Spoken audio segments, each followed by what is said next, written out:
Fala pessoal, bem-vindo ao canal Raiz Esporte Clube. Hoje eu vou falar sobre futebol. Ontem eu estava ouvindo o jogo do Santos contra o Curitiba. No final do jogo, eles começaram a conversar sobre a possível chegada do Lisca ao Santos. O Lisca é um dos técnicos aí cotados para substituir o Cuca. E durante a transmissão, um ouvinte, que eu estava ouvindo pela Energia 97, né, o programa Estádio, que costuma transmitir jogos dos times paulistas, eu gosto, querido. E ao ser questionado, os apresentadores, o RG, o Cadu e o Admir Quintino, eles começaram a falar que eles são contra a chegada do Lisca ao Santos, e como argumento, e eles falaram a frase que dá nome aí ao vídeo, a frase de que o Santos não precisa de folclore. E para justificar isso, eles falaram do estilo de futebol do Lisca. Quanto a isso, até faz um pouco de sentido. Eles falaram que o Lisca se destacou tanto no Ceará quanto no América Mineiro com estilo de jogo mais de contra-ataque. Parece ser o estilo de jogo que ele gosta, até pelo perfil, pelas características dos clubes que ele dirigiu, e que, portanto, no Santos ele não cairia bem, já que o Santos tem um estilo, segundo eles, de protagonismo, um estilo ofensivo. E daí eu fiquei pensando, até que ponto isso também não é um folclore, essa ideia do Santos ofensivo. Eu lembro de times do Santos, num passado recente, que tiveram que recorrer a um futebol nada ofensivo. Porque o futebol ele tem que ser realista com o momento do clube. O Santos, hoje, você fala em futebol ofensivo, eu te pergunto, cara, quem é o camisa 10 do Santos hoje? E quando eu digo camisa 10, talvez até tenha, não sei se é o Marinho que está jogando com a 10, não é nem esse o ponto. Mas o que eu quero dizer é, desde quando que o Santos não tem um meia de armação de qualidade? Um 10 ali de armação real. O Santos eu acho que já vai para o terceiro ou quarto ano que não tem um camisa 10, gente. Que não tem um meia de armação. E daí você quer falar em futebol ofensivo? Eu acho muito forçado. Essa é a minha opinião. O último 10 que eu lembro que jogou no Santos como meia de armação, que eu lembro foi o Lucas Lima. Então a gente tem que ser realista. O Santos, esse ano de 2020, essa temporada 2020-2021, foi uma temporada fora da curva. Foi uma temporada que tinha tudo para dar errado e acabou dando certo.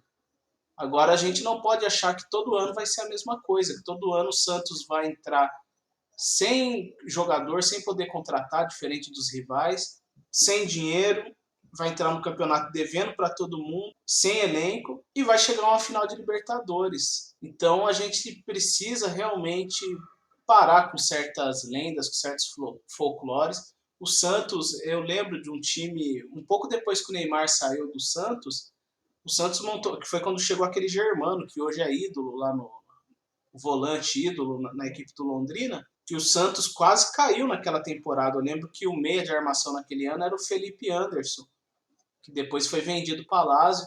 E foi um ano que assim, o Santos não tinha um bom ataque, não tinha um bom meia de armação. O Felipe Anderson ainda estava começando, ainda derrapava muito.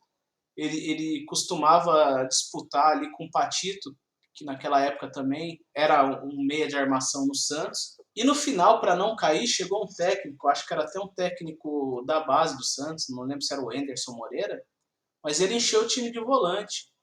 Ele jogava com 3 volantes, eu acho. Ele era bem criticado por isso.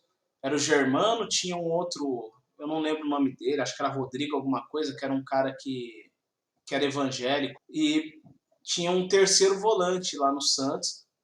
Era um futebol horrível de assistir, feio, triste. Foi aquele ano que, inclusive, o Santos salvou o Palmeiras de cair para a Série B mais uma vez. E não era um futebol que encantava, mas salvou o time. E talvez ano que vem o Santos tenha que baixar a bola e reconhecer que vai ter que fazer isso de novo. Se você parar para pensar, o Santos não contratou ninguém esse ano. Ano que vem também, pelo jeito, não vai contratar, porque segue com bloqueio. Por um lado, isso é até bom para não trazer pereba, como era para ter trazido esse ano, que salvou o Santos de fazer más contratações, foi exatamente o bloqueio para transferência.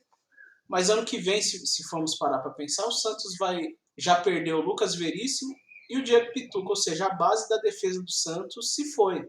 Tudo bem que tem aí o garoto Sandri chegando agora, parece ser um bom jogador, talvez no mesmo nível do Pituca, já que o Pituca também não é nenhum gênio, se formos parar para pensar, nem sempre ele jogava bem, né? Quem acompanha o dia a dia do Santos. Na zaga já é mais preocupante, realmente o Lucas Veríssimo, o Santos não tem jogadores num nível tão bom quanto que ele costumava apresentar. O Santos pode perder ainda o Soteldo, por causa das dívidas, por causa da dívida pelo próprio Soteldo, pode ser que o Santos tenha que devolver ou que surja proposta. E o Marinho também. O Marinho, pela idade dele, eu não imagino ele indo para nenhum grande time da Europa. Mas, pelo que ele vem apresentando nesse campeonato, ser contratado dos Estados Unidos, por algum time da China, da Arábia. Tem alguns centros alternativos que pagam bem, até o México, né, que se destacou esse ano no Mundial, e pode ser que ele saia do Santos. Caio Jorge também é outro que já está para sair, então o Santos pode perder o trio de ataque dele, que é o que está carregando os bons resultados da equipe nesse ano, né, entre 2020 e 2021. O Caio Jorge não renovou. Para substituir o Caio Jorge, eu acredito que o Santos já tem substituto. Tem dois jogadores aí que estão pedindo passagem. Tem o Marcos Leonardo, que é um garoto da base, que fez gol, inclusive, ontem no jogo contra o Curitiba. E costuma entrar e meter gol, é um rapazinho bom aí. Ele pode substituir. E tem o Bruno também, o Bruno Pilulão, é muito bom no jogo aéreo, o Santos cruza muita bola na área, então, de repente, se formos falar ali pelas pontas, a gente pode pensar no Lucas Braga, só que o Lucas Braga tem uma questão. O Lucas Braga ele é um jogador que ele se destaca pela entrega dele, pela disposição em ajudar a equipe, mas ele não é um cara habilidoso, um cara técnico, um cara que vai fazer a diferença como o Marinho faz, por exemplo.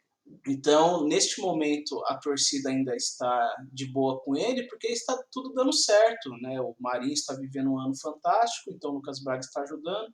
Caio Jorge também não é nenhum gênio do futebol, mas tem uma boa entrega. Tem o Soteldo, que, embora não seja o mesmo Soteldo de 2019, ele tem momentos ali de brilho e que ajuda bem o time.